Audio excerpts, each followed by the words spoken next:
Hello, everyone. I am so excited about this, and I so apologize about some technical difficulties that we're having on our end. I've had it really lucky. I've had it really lucky for like, what, 2 months of quarantine, and we haven't gotten stuck figuring things out on our end, but it had to happen at some point, and so, of course, it had to happen today. I'm really excited to get us kicked off in this conversation. My name is Brandon Wolfe. I am the co founder and vice president of the Drew Project. For those of us tuning in on our channels, if you don't know, please check us out, thedrewproject.org. We're an organization that started in the aftermath of the shooting at Pulse, and we know that Friday marks 4 years since that brutal act of hatred that took 49 lives, one of them being my very best friend, Drew Leinanen. And when we got together in the weeks and months that followed the shooting, we talked about what we wanted to create in terms of a legacy for him. And it was really obvious to us that any work that we did had to be about keeping the best parts of him alive. And the truly best part about Drew was that no matter who you were, no matter how you looked, no matter how you loved, you always felt like you belonged. You always got the dignity and respect that you deserved. And that's a little bit of a sneak peek into the conversation that we're going to have today. I don't have to tell everyone what's going on around the country and the difficult conversations that we're having around race and systemic racism and police violence and white supremacy. It's a conversation that we've been having for hundreds of years. It's a conversation that we need to continue to have until there's substantive change in the country. And in order to have that conversation in a really fruitful way, we also have to make sure that the right voices are at the table. And so that's what we want to talk about today. I'm really, really excited, and I'm going to give him an opportunity to share a little bit about his own story and his journey. But I'm excited to talk today about what it means to be Black in America today, what it means to be queer and Black in America today, and where we fit into the dialogue around systemic racism. So, without further ado, Kingsley, I am so excited to have you with us today. I'm looking forward to it. Why don't you share with people a little bit about yourself and your journey and what brought you to where you are today? Oh my goodness. The introduction was great, by the way. So many great things you said. My name is Kingsley. I have been a YouTuber, pop culture commentator, and writer. I've been in the digital space for over 10 years now. I was born in Arkansas. I grew up in Missouri before moving to California when I was 20. And I just, this last week or so has been a lot. There's been a lot happening. There's been a lot of park conversations that have been taking place. And it's just been like a really pivotal time in history. And as someone who is Black and as someone who is gay, it's just been absolutely crazy. And it's been eye-opening to just see everything that's been taking place. And trying to figure out where I stand in that conversation and figuring out how to speak up and what to support and what message to put out there. That's been crazy to figure out. But I'm honestly just a Black gay guy in my 20s trying to survive. And I'm trying to help make the world a better place. And that's why I'm very glad that you invited me here to have this conversation today. I'm excited to have it. And I just want to say that I admire you a lot. It's been great meeting Oh, you thank you. and now Thank you. getting to You work too. with you and have this conversation with you. And I'm really looking forward to it. Yeah. Thank you. And, thank you for taking time out of a busy schedule. It's especially busy for people who live in a digital space. When the whole world moves into your lane, it can, I think, be difficult to not drown in that. So I just really appreciate you making time for us and for our organization. Some of the things that jumped out at me, you talked about being just being a Black gay man, right? And I really relate to that. I won't tell you whether I'm in my 20s or not, but I can really relate to being just a Black gay man and struggling to fit in, right? And find where in the conversation does my perspective fit? Where does my identity fit in all of that? And so I wanted to start by just maybe having a dialogue and asking you about the intersections of your identity specifically. And have you always been aware of them? Have you always been comfortable talking about them or living in them? And if not, are there people who helped you get there? To be perfectly honest, I spent most of my life in Missouri. I moved there from Arkansas when I was 6, and until I moved to LA when I was 20, like that's where I grew up. That's where I kind of just formed my being, and it was a very conservative place. And as I've grown up, I've realized a lot of the things that I was not educated on, and intersectionality is definitely one of them. I can't run away from the fact, like, I honestly didn't comprehend what the term was until like a couple of years ago. Yeah. And when I talk to people about this, I always mention Kevin Hart because that was the moment that I personally realized what intersectionality was. Because I saw someone who was a Black man, which I obviously identify as, who made some comments about the gay community, which I obviously also am a part of. And I had this moment when that whole controversy was happening where I felt like I wanted to defend a Black man from the world, but I also wanted to be upset on behalf of me being gay, on behalf of the LGBTQ plus community. And that was a moment where I was having a conversation with a lot of people, and people were coming at me to kind of explain their sides. And that was where I felt conflicted for the first time in my life, no joke, as a Black man and as a gay man. And that's when I started to read about intersectionality, and I started to read about how just different sides of people sometimes conflict in certain situations. And it's always been hard, and it's always been something that I've known was there. Both of my parents are lesbians, and again, a lot of my childhood was spent in the South. And I saw how, my family treated them at times. And it's always been this thing of like, okay, we're already gay and we have to fight that out in the world, but we also have to be Black, and we're figuring that out and maneuvering that space. And it's a lot. And I think realizing that I had those two things, I don't want to say stacked against me because I don't like seeing it as a negative, but just to know that I always have those two identities at the base of like who I am, and that I have to overcome the problems and the stigmas and the stereotypes and everything that comes along with that. It's been hard. So that's been like a very much like recent discovery and journey that I'm still trying to figure out, and I'm still trying to find my place in. Yeah. If you're just joining us on social media, I'm having a conversation about being Black and queer in America with YouTuber, content creator extraordinaire Kingsley. Something that struck me is just how recent, you became familiar with the term intersectional and what that actually means to be intersectional. I feel like my journey was sort of similar in that way. I grew up in rural Oregon, which, I think people, when they think of Oregon, they think of like Portlandia and flannel and granola and all of that stuff, which is totally true. And everyone's smoking weed and all of that's true. But that's the city of Portland, right? And there's a lot of Oregon outside of that. And so I grew up in this little town that was largely white. I come from an all-white family.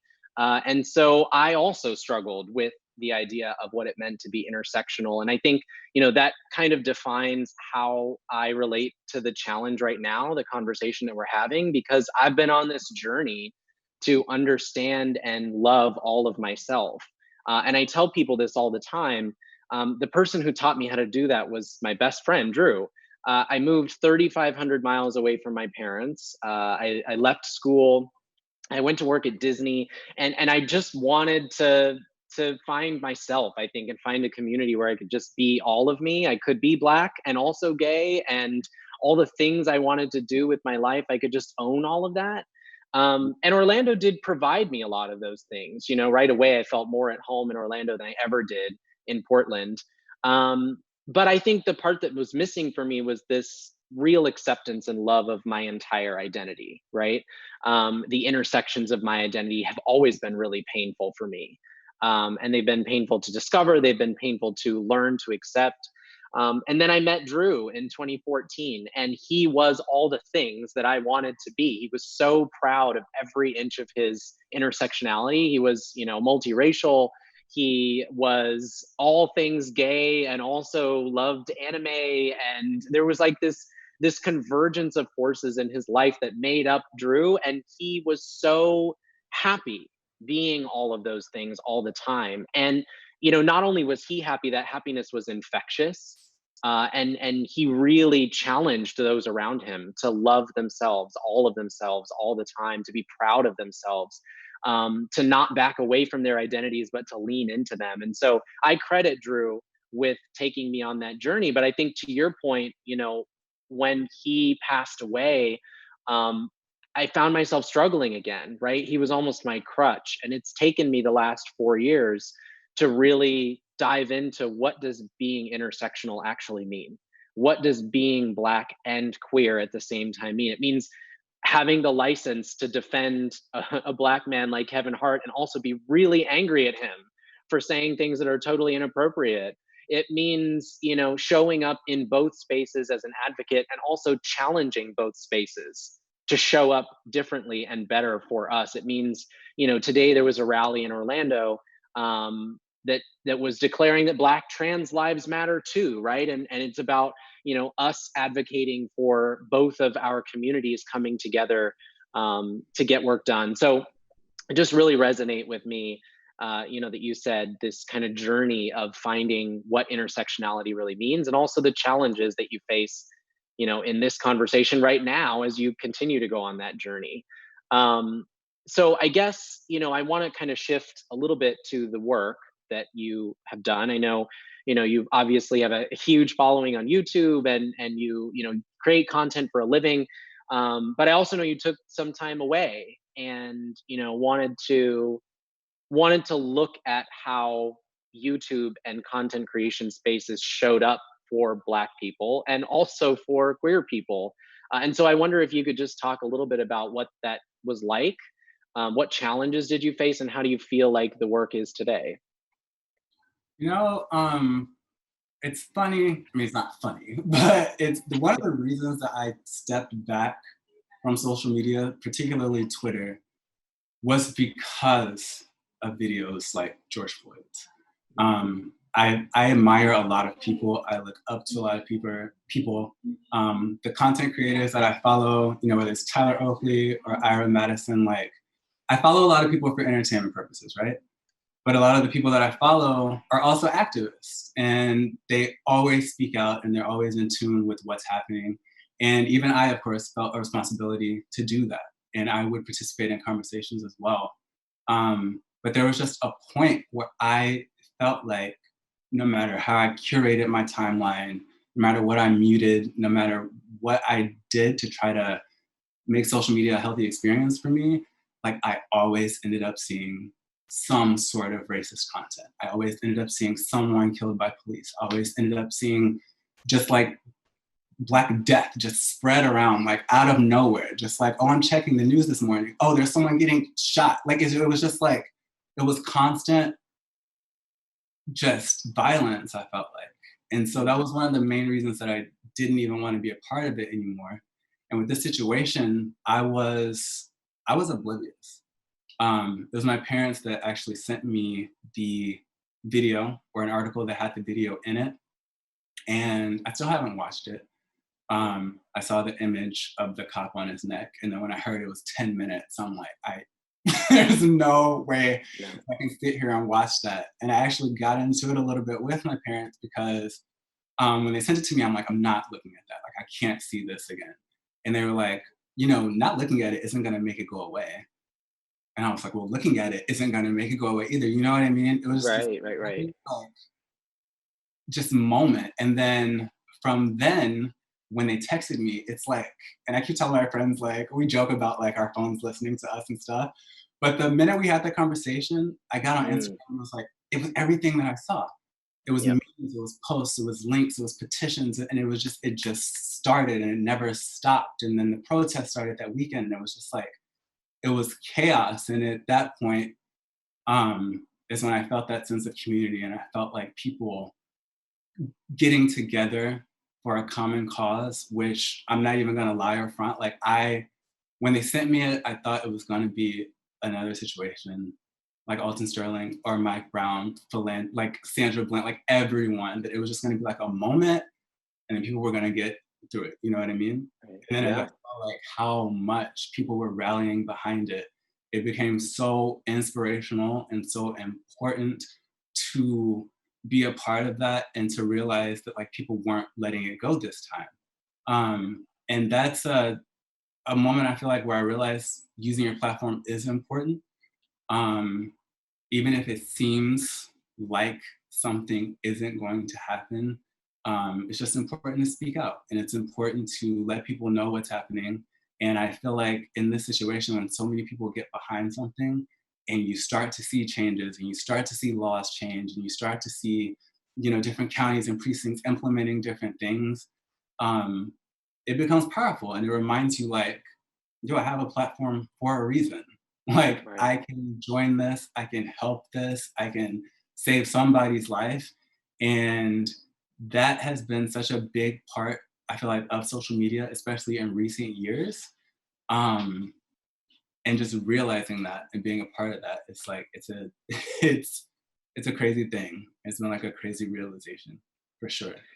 Yeah, but I think you touched on something too, and that is balance, right? And I think, what I find is so challenging when you've got a platform that you're sharing things on and you're engaging with people on, and you build up a following that's expecting you to show up in these spaces, right? They're waiting for your voice, they're waiting for something. It can be really overwhelming. And then, you pile on top of that, that everything you see on social media, everything you see in the news media is violent in nature. And so there's two things here that are kind of rattling around in my brain. And the first one is, why do we need violence to prove that injustice exists? I don't need to see videos of Black Death to know that police violence exists. I don't need to see graphic videos of mass shootings to know that we have a problem with gun violence in America, right? And we have to get to a place as a country where we are beyond the need to see jaw dropping, horrifying footage in order to believe that our neighbors are in duress, right?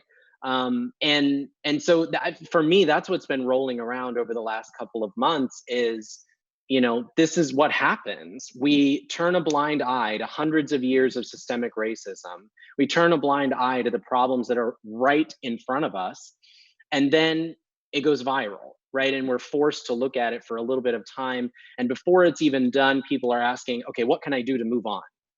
Where can I write a check so that I can be done? Who can I volunteer with so that I can change the channel?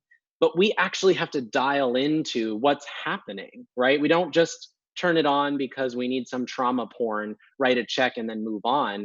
This is an opportunity for us to ask, what are we going to do differently so we don't have to watch trauma porn over and over and over again to make real substantive change in the country? And I think the second thing that is in my mind is, for content creators or even just for like millennials and Gen Z who live online, it's really important to be okay stepping away. You don't have to feel like you need to be a part of the conversation all the time, because it doesn't ever stop, right? Social media is 24 hours a day. If you ask our parents and our grandparents' generation, they could just turn off the nightly news or not read the newspaper that day, and they were zoned in with their family. But we don't really have that option, right? When you open Facebook, you open Twitter, you open Instagram, you are inundated with the traumas of the world all the time. And so I think it's really important for young people, especially, to know that it's okay to step away. I promise you the movement will not fall apart if you don't check that tweet, or if you leave that thing in drafts, or if you put yourself offline for a couple days and do what you have to do to take care of yourselves. We really are in this thing together, right? And the days when I'm feeling super strong and I can pick up the baton, I'm going to do that. But I also expect that other people will do that for me. So I really appreciate that you kind of touched a bit on, you know, not only the trauma of being subjected to that all the time, but also the need to step away and balance yourself with some self-care too.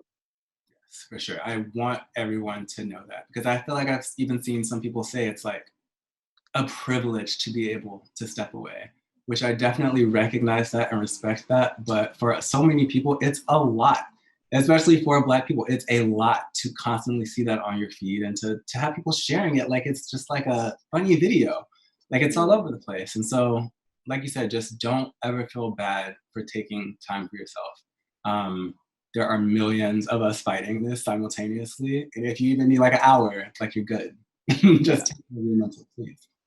Yeah, you're so right. And I hear that too. I've heard people say, it's a privilege to be able to step away. That's absolutely true. Listen, I've lived through significant trauma that I could not step away from. I totally understand that it's a privilege to step away, but I also know when I needed my allies the most, I needed them at 100%. So what I really needed from them was that they use that privilege to step away, recharge, and come back ready and fired up to carry the baton some more, so that I could lean on them, right? And so that's my encouragement to everyone is yes, it's a privilege to be able to step away from trauma once in a while. Use that privilege to recharge yourself and come back swinging because we need you at 100%. Great. Yeah. Okay, so let's talk a little bit about systemic racism, and I think it's important to talk about this because, well, in the context that we are Black and gay, and that means that we belong to several communities, and I think that there's a misconception that being a part of the gay community might mean that we don't experience discrimination, right? Because we're part of a marginalized population, and so of course, gay people must know what it's like to be discriminated against and picked on. So we couldn't possibly experience discrimination. But I wonder if you could talk a little bit about experience you've had, or if you think there is racism within our own community, and how do you see it show up? Hmm. It's a And you loaded. don't have to name names. I don't have a cocktail or tea, so we don't have to name names. Okay, I was just talking to my friend about this, and like, it's funny because I feel like what you said, people just think it's just rainbows, no pun intended, because you're gay. You don't really have problems because you're already in a marginalized community. But within our own community, there's obviously um, our own little system, our own Mhm. problems, our own judgments, our own prejudice. Um, I personally hear most about such instances with dating apps. I hear about it with clubbing. I hear about it, even something beyond race like fitness and like body image and just desiring a certain type of person and it's very, very complicated, and I don't even know where to start. But I feel as though it should be less of an occurrence because going back to what you said, we are marginalized, and we, of anyone, should know what it feels like to be discriminated against. And we should Mhm. know what it feels like to be judged, and we should know what it feels like to be treated less than. And when you get into our community and you look at the racism, whether it's dating, whether it's body image, whether it's any of those things, everyone deals with it. Um, Within our community, I don't know how to solve it. I hear about a lot of these things from people that I know. Um, Myself, I can't pinpoint an exact like instance, but I've definitely dealt with microaggressions. I've definitely had problems dating interracially, just certain things that come up in conversation, in lifestyle, in my partner feeling comfortable at a restaurant in an area that I don't feel comfortable in, Mhm. and then being completely oblivious to what I'm going through or what it Right. feels like being the only Black person in a white crowd. You know what I mean? Oh, I know what you mean. There's so many things I feel like I'm rambling because I don't even know where to start. But it's like, I just feel like if we all just take a second and realize that we're just all trying to be respected and, loved as who we are and all just trying to survive this together, it would make a whole lot of a difference. But what you were talking about, I have no idea why anyone would assume that just because we're gay, we don't have problems. Like, I feel like it's A lot of people do. A lot of people do.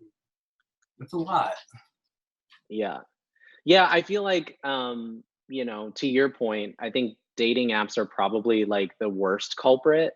because you can hide behind the screen, right? It's just like social media. If you can tweet something with an egg instead of your face, and all of a sudden, it's like you didn't say it at all. Although if you're watching kids, that's not true. Tweets never go away. Everything you said is permanent record. My boss always says, type it like you expect it to be published. So keep that in your back pocket.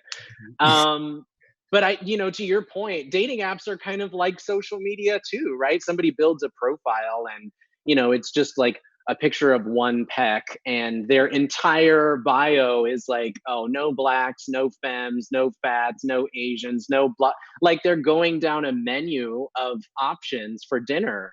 And so I think, inside of our community, we have a lot of work to be done about, you know, I'm struggling because it's the same. It's like, where do we even start? But I think for me, and you could disagree, I think representation really matters. And I've gotten in this argument several times with pride organizations when it's like all of the promo for these like after parties and beach parties in Miami and all of that stuff are always white ripped guys who haven't seen a slice of bread in maybe 3 weeks.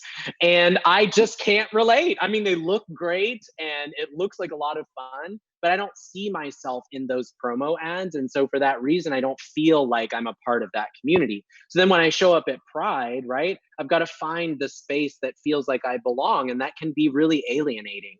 And as we think about how systemic racism shows up in other areas like, law enforcement, criminal justice, education, healthcare, all the ways that it shows up in our society, we also have to be cognizant about how it shows up within marginalized populations like the LGBTQ community, right? We can sometimes put the burden on other people and, be reluctant to be introspective, but we have a lot of work to do within our own house. And I think it starts by ensuring that all faces are seen all the time. That, what I would have really loved to see when I was a young kid, when I was in high school and college, was other Black gay men on things, right? Ads and TV shows and movies and music. I wanted to see myself in those spaces. And it was really hard. And I still think we have a gap to close on that today. Yes, I do want to address something you said. A lot of my friends, I don't use dating apps that much, but I have heard and been part of conversations about racism on dating apps. And this was another situation where I myself was not even educated on until a few years ago, because people had to teach me, because it was very much a situation where, again, something that I'm not familiar with, having such a prominent problem within our culture. And I've heard about the no blacks and the no femmes and like all of these things that people have put out into the world. And that's not okay. I just want to say that that's not okay, because there was a time where I didn't understand what it was or why people got bothered. And situations and discussions that have happened over the past few years, like I completely get it. And it's not okay to discriminate against anyone. And like you said about the posters and, now you have my head turning, like I do see like one type of human within our community kind of bolstered up and promoted. And it does suck. And, a lot of people compare themselves to that. And they think that they don't meet those standards, that they're useless or they don't have a place within our community, which is not okay. And I'm glad that a lot of people have began speaking out about that. And I hope that it's a thing that keeps improving. I saw that Grindr announced that they're removing the ethnicity filter from their face, which is cool. Yeah, good. My friend sent that last week. That's a big step. Like obviously it's something that you think of like, why did that even exist? But now, right. But it's been so ingrained as a part of our culture. And to your point, like that's the systemic part of systemic racism, that it's just casually accepted that we would filter people out by race. I mean, just casually accepted within the community. So it's a big deal to take that off. So hopefully we all keep going on the same, like a good path, but like these conversations are necessary. There's still so many people like I used to be within our community that are ignorant to certain issues that our community faces. So I don't know, just continuing conversations like this and addressing people's experiences, I think are so important. And when I see Mm. stuff like that happen, um, it's just good to see. And I think we're on the right track. I don't mean to be like too Yeah. optimistic, but I'm hoping we're on the right path. Yeah, I think so too. I think, I've been really inspired by the protests that have gone on for over 2 weeks now. I've been really inspired by, there's a lot of like back and forth about what do we call this, like the things we're asking for, and is it the right focus group slogan? Is it going to work? Is it going to drive Republicans away? And what I love is that people on the street don't care. They're just saying, we need to do something different. Something has to change here. And it's working, right? You've seen LAPD and NYPD taking money out of the budget and putting it back into Black communities and putting it back into education and the things that actually address the root causes of why people feel the need to commit crimes, right? Lifting people up instead of locking them away. So it really is working, and I feel optimistic and inspired too. I know I was critical of folks in the LGBTQ community a little bit for the last couple of minutes, but the reality is we are a marginalized community that has been through a lot. June is Pride Month, obviously, and Pride is the celebration of a riot at Stonewall. Pride is the celebration of the moment when LGBTQ New Yorkers said enough is enough to police violence, right? In case people don't know, the police came to raid the bar. They injured a lesbian woman getting her into the police van, and people were pissed. They were over it. And so they started rioting. They picked up cobblestones out of the street and threw them at police officers, Molotov cocktails. The cops like boarded themselves in the bar, and protesters ripped a parking meter out of the ground and bashed through the front door to get to the police. They lit the bar on fire. I mean, it was a violent protest against police brutality. Um, and so I think it's important that while we talk about the LGBTQ community and the work that we have to do internally, we also talk about how much of a force there is when we show up on these issues, right? And I wonder if you have thoughts on how we can, with our platforms and our conversations, engage white LGBTQ allies in the fight against systemic racism. Oh my gosh. I know these are all very loaded questions. So Like I gotta let it sink in. I'm doing my best like Barbara Walters impression today. And I'll try to be not Britney and start bawling right now. Please don't. And no shaving your head on camera either. It's, I think at the base, it is conversation. The last week, even within my own friend group, I've been having like talks that I never anticipated having. Had some arguments. I've lost some friends. It's been a lot. But I think that having that conversation, sharing resources, and finding that balance of like tone of like we need your help, but also we're not here to walk you through helping us, if that makes any sense. Totally. It's been hard to talk to people, especially if they aren't open to what's being said. And one of my friends said something that really stuck with me. She said it's hard to get someone to fight a system that benefits them. Yeah. And I've had a lot of people that I've realized over the past week and talking to them that like they don't care because nothing affects them. None of this has interrupted their life at all. And when we get to like the base of just like, oh, people are protesting, oh, maybe there's a traffic jam, but like their lives, a lot of white people, their lives are not affected by this. And the people that don't even have friends of color, the people that don't have anyone in their life from any other walk of life, whether you're a rich person who have no friends in the middle class or like, just people, getting them to see something outside of their norm is just really, really hard. Yeah. And as far as getting them to join us, I think the promotions that have been going on have been great.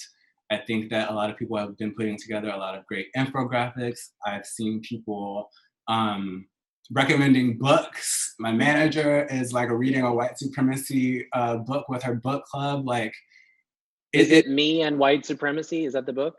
What's it called? The book you're reading? The what? The white supremacy book. Oh, oh my God, I just sent it to you too. No, she sent it to me. I forgot the title.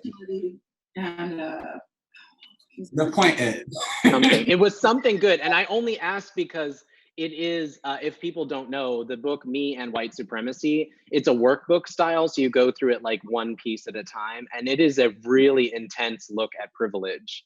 Right. And it has been really eye-opening for my friends, so I'm glad that other people are using it too.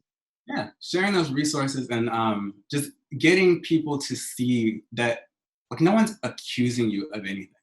Nobody's saying you're a bad person. Nobody is asking anything of you but to hear us.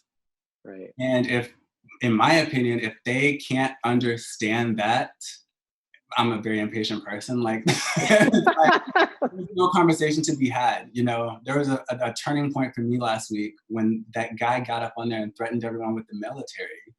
Like, it was at that point where I had a lot of conversations with people like, if you don't understand what's happening now, then you're willfully ignorant. You're willfully just full of hate and for what? You know? Right. At that point, it had been like, this wasn't just a black and white thing. This was us against the police. There were videos of every type of person getting flung around, hit with batons, tear gassed, ran over. And it's like, okay, even if you don't care about black people, whatever. If you at this point don't even care about anyone, like as a human, like what do we have to talk about? Why do I need you in my life? Like, what excuses could you possibly still be making, which some people were, and which was hard to realize. And I just feel like there comes a point where people just have to want to help.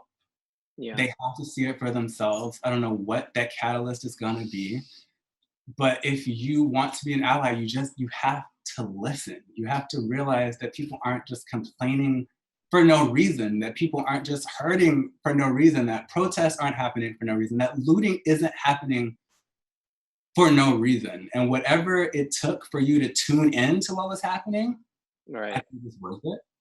And just moving forward now, like, you just have to be open. You have to be open to the fact that maybe your reality has been at the expense of millions of other people. And you have to see that people just want change. People want equality. People want to be able to walk outside and breathe, or to get pulled over and not be like seeing your life flash before your eyes. You know what I mean? Which is just a very basic concept. And again, I don't really have patience with people at this point who don't. It's just beyond. I'm with you. Yeah, I'm with you on the impatience part, because it's been a long time that we've been having this conversation. This is not the first Black Lives Matter moment, if people aren't aware. I'm from Central Florida, right? The home of Trayvon Martin. And so it's difficult to watch this journey and see people plug in and plug out when it's convenient, to see people, show up to criticize, the slogan of the movement in that moment, but they haven't been here for 5 years doing the actual work of organizing around what it means to reimagine law enforcement in this country. So I'm with you on the impatience part. I think, one of the things that stood out to me, I don't know, do you know Brittany Packnett Cunningham? She's fabulous, by the way. She's another, organizer, activist. She's got a ton of insight. And she basically posted this thread the other day that was like, before we get too far down the rabbit hole, let me tell you what I'm going to do, and let me tell you what I am not going to do. And she said right off the bat, I'm going to be clear, I am not an activist vending machine. I'm not just there for your needs whenever something bad happens for you to put in a quarter and I spit out your to-do list on how to prove you're an ally in this fight, right? That's not my job. I'm here to help. I'm here to provide resources where I can. But the real challenge in front of us, the really hard work, is when white allies show up in spaces ready to discover how they can help on their own, right? Ready to assess and have, this reflection moment where they think about how they move throughout the world and what things they're willing to sacrifice, what privilege they're willing to put on the line to fight for justice for people that may not look like them, right? I wrote a piece the other day, and I think the way I captured it for myself was real change begins when we're no longer comfortable tweeting hashtag Black Lives Matter while also benefiting from a system that says Black lives do not in fact matter, right? That's the crux of it.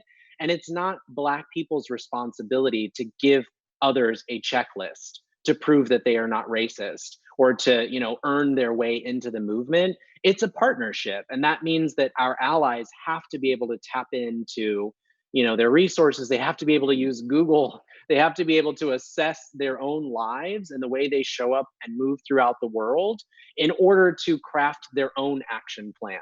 I have a friend who lives in London, and I thought one of the most beautiful things that he did, as I was getting inundated with like, hey, I know you're a Black person. First of all, I want to ask how you're doing. And second of all, how can I change the world as a white person? That was like the repeated kind of sequence. And he sent me a text and he didn't say any of that. First of all, he said, how are you doing? Which is always nice. He said, second of all, I want to tell you what I'm doing differently tomorrow and moving forward to be a better ally for you. Right. And he listed out, first of all, I'm acknowledging I haven't always taken up this fight. That stops today. Second of all, I'm reading this book. I'm reading Me and White Supremacy. I think it's going to be really good. Right. And he listed off the things. And that for me felt like we could open a dialogue, right? We could actually have a conversation about how to change the world together. Because again, to Brittany's point, I wasn't a vending machine anymore. It was a partnership. And I feel like, when I think about allies in the LGBTQ community, specifically white allies, that's what it's going to take. It's going to take a level of discomfort around reflecting on your own privilege. It's going to take a level of discomfort understanding how you move throughout the world, how you benefit from systemic racism and a structure of white supremacy. And then what privilege are you willing to put on the line in order to fight back against that? So to all of our allies watching, I feel like the takeaway is you've got to come prepared to do some of the work too. I'm willing to share resources. I know, Kingsley, you're willing to share resources and have tough conversations, but we're not activist vending machines. There is no magic checklist to prove that you're an anti-racist. It's going to take a partnership between all of us. I like that phrase, activist vending machine. I know. Credit to Brittany Packnett, and that's not my phrase, but I felt like that totally wrapped up how it feels. And especially, when you interact with the media, that's how they feel too. It's like, oh, look, Black Death. Let's find Black people, put in a quarter and get out a story that's worth writing tomorrow, right? And so we have to be really careful that we don't treat each other like that. Otherwise, we don't get anywhere, right? Exactly. Yeah, good. Okay, so I do want to talk a little bit about, I have a couple more questions, and I'm sorry, I know we got started a little bit late. So the first one is kind of the elephant in the room, which is, law enforcement, policing, systemic racism as it relates to politics. And, I wonder if you have thoughts on what do we do? Where do we go from here? Where do we start? What do you want to see change? I know that's a lot wrapped up into one, but, if you could encapsulate, what are you looking for in terms of change? What are those things? I would like to see a complete restructuring of what law enforcement means. At the end of the day, obviously our emotions are high, but they are supposed to keep us safe. They're supposed to be people that we can call when there's a grave situation that we need assistance with. And those flashing lights should be a comfort thing. For me, I think training is a very important part of this.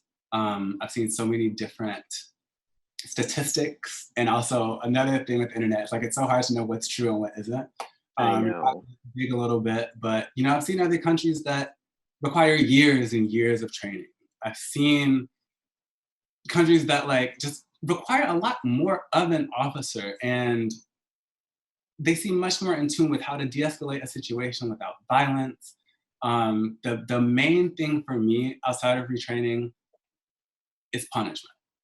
When you look at all of these situations that have been happening for years, and you see these cops killing people, and you see them killing Black people with absolutely no type of, like, just no type of, just nothing happens to them.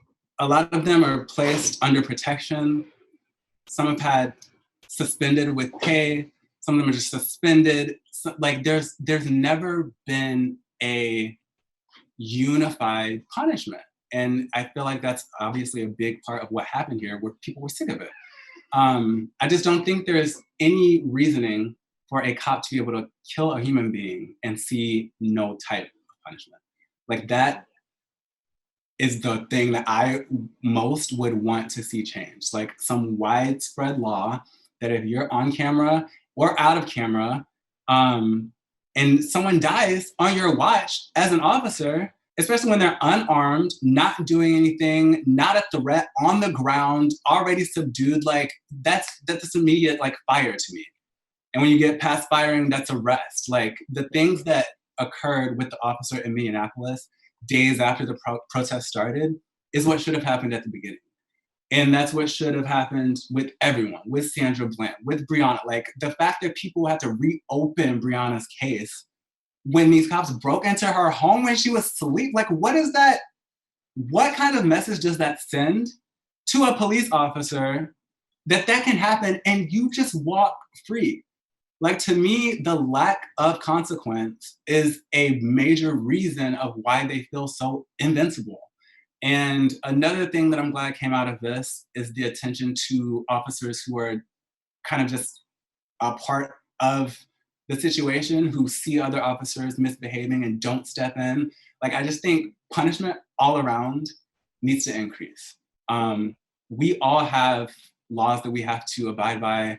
If I go murder someone, I'm getting thrown in jail. Like, you know what I mean? Like, it's just like common sense. And there's a lack of protection for citizens that really needs to be corrected before anything else. Like, I think everything is an issue, but even before training, before restructuring, before defunding, I think people need to be held accountable by the law when they break the law, whether they have a badge or not. That's my number one.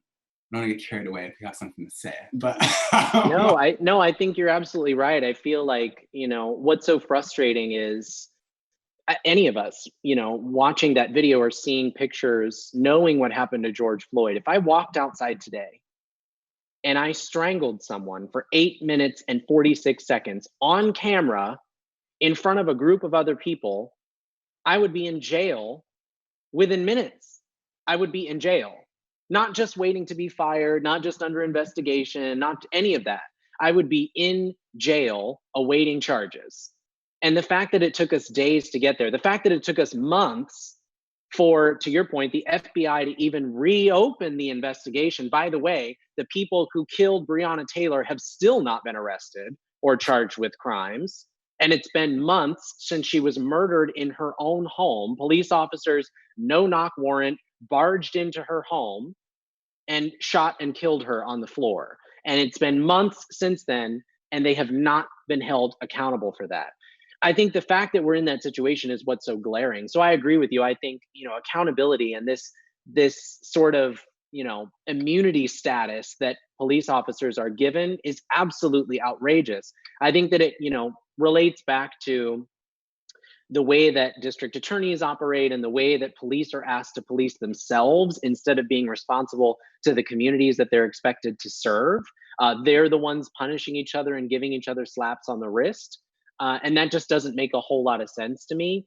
And, I know that there's controversy around conversations of defunding and what does defunding mean? And is it a great slogan? And, is it the right path? But for me, I think we have to have a conversation about what do we intend for the outcome to be when we invest in a police force, right? Because remember, law enforcement agencies are our investment.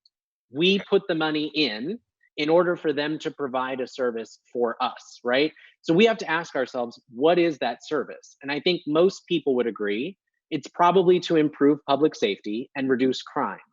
But the question has to be, does spending 35 to 40% of a city's budget on armored vehicles, riot gear, tear gas canisters, assault rifles, does that actually improve public safety? Does that actually address the root causes of crime? Or could we reinvest part of that money into making sure people have a roof over their head, food to eat, a high quality education, places to go in the city that are safe?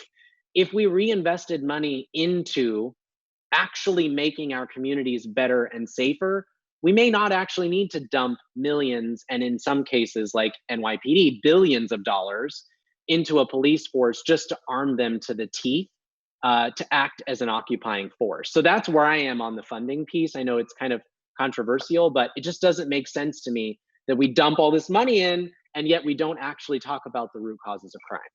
Yeah, I'm glad you said that because I feel like it shouldn't even be controversial. I don't know if they need to pick a better word or what, but like for anyone that's watching, I want people to understand like defunding the police does not mean getting rid of the police. They're Right. just allocating funds that go to police, like the example you mentioned. LA had, was it 2 billion or 3 billion set aside? Along those lines, yeah. And of that, they're taking 250 of it to elsewhere, to communities that need it, to educate, to like wherever else that 250 million could be utilized. They're taking that from the 3 billion that they had and putting it somewhere else. They're not taking away the entire 3 billion. Like I feel like people hear this and they're like, oh, cops are over. No one can answer my calls. Like, stop. I am so thinking that. And I was watching Kamala try to explain it to Meghan McCain and she just did not get it. No one is taking the police away. Police are to an extent necessary for people's safety. And of course, there's still gonna be situations where you need police. But when you have videos going viral of a woman calling the cops on a group at the park because she's uncomfortable, like that's where the conversation starts to happen. Like we as citizens and as people, we're more powerful than we realize. And there's certain things where you do not need to call the police. And we've all seen this happen like several times. Oh yeah, barbecue Becky, we know her. Stop it. Like the things that police are utilized for are not always necessary. And that's all that people are saying is that the funds that they receive could help improve other areas of the community. They're still gonna be able to do their job. Like it's not like it takes forever, like it's gas money, it's whatever. Like for them to leave the station, get to your house, like you're still able to use the police. What's happening is that other areas of your own communities are able to get some assistance as well. Like that's all that means. And again, I don't know if they need to take the word defund out or something, but like the reactions some people have been having to that movement makes no sense to me because it's nothing but a positive.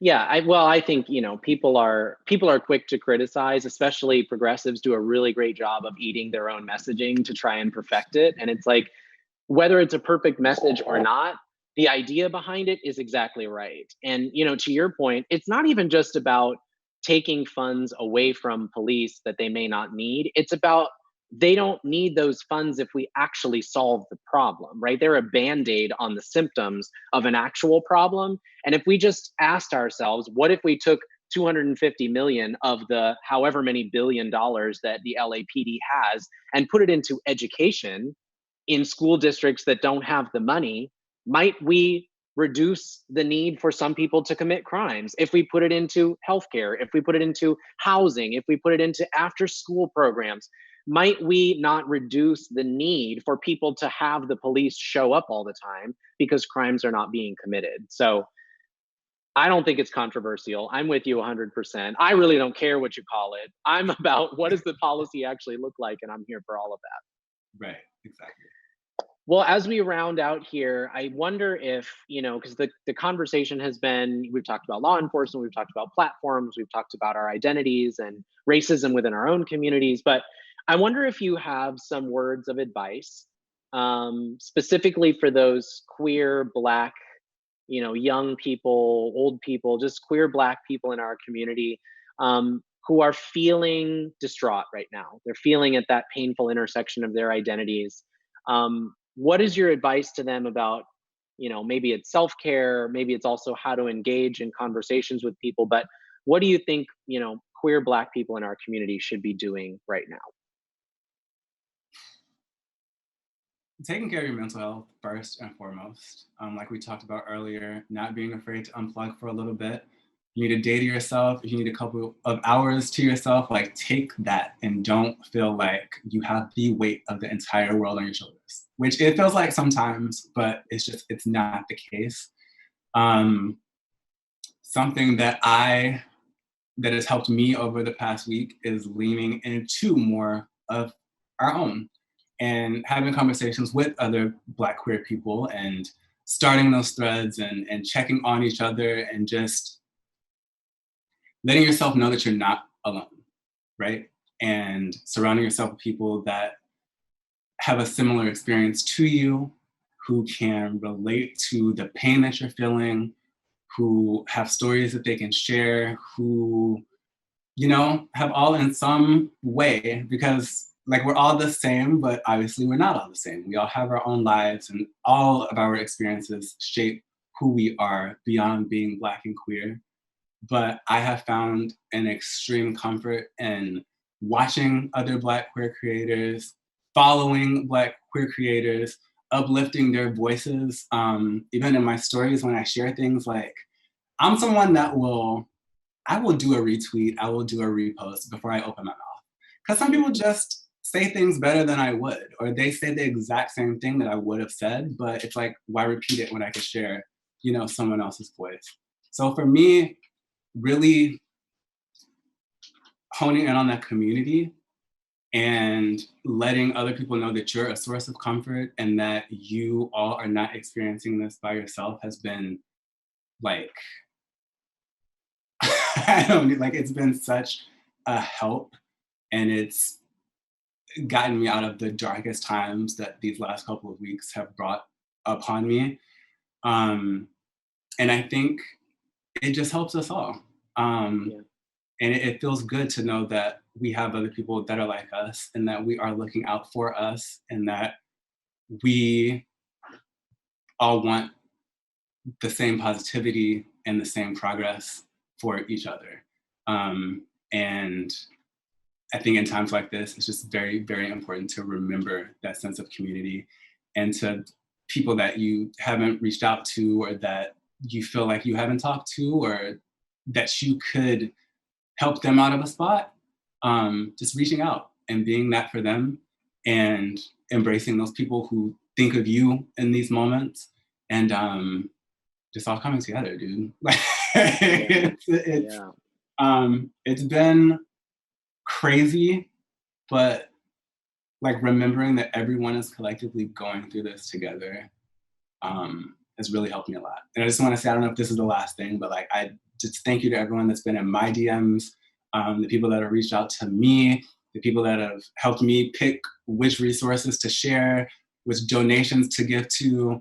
There's been a lot of girls making like these email templates to like, again, I don't want to make light of anything because last week was rough, but there was times where I just felt like a boss. Like I just felt like Olivia. It's handled. It is handled. Yes. I've got my emails sent. Yeah. I want you to do this, send. Like it's been so uplifting to see in the midst of it all. Just everyone coming together. And I think that's what people have to realize the most, that you are not alone. And I think a lot of problems, even myself that I've dealt with and that a lot of people in our community deal with, is just feeling like we're alone. Whether it's the areas we grew up in or the online space we've created for ourselves. But if there's anything social media has taught me, is that I am not alone. I am not the only person going through this, and I am not the only person that, is at the other end of discrimination. And I feel like realizing the problems that we've had and realizing how far racism goes, and just even myself as a Black person, I'm constantly being educated on things that I'd never even thought of or experienced that, some of my brothers and sisters have that I haven't. And it's a learning process for everyone. And I think we just all need to remember that at the end of the day.